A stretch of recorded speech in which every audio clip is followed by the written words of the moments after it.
China's newly appointed top foreign policy advisor Wang Yi has made what is being seen as a critical visit to Moscow, coming on the eve of the anniversary of the invasion of Ukraine by Russian troops. And this is the first significant high-level visit to Moscow by a Chinese diplomat in that top role since the war began.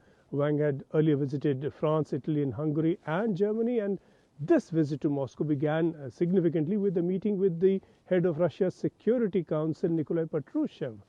This visit to Moscow comes amidst increasing concerns raised by the US in recent days that China is preparing to equip Russia with lethal new weaponry in this Ukraine war.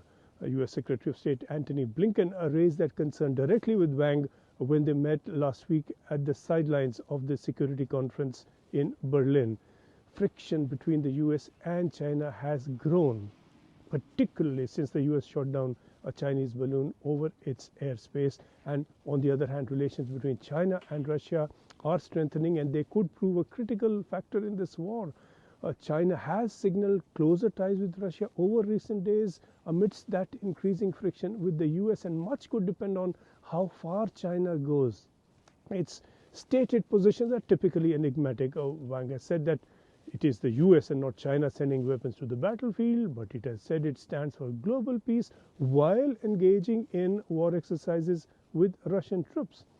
We could hardly forget, of course, that former Pakistani Prime Minister Imran Khan was visiting Moscow when the war began on February the 24th last year.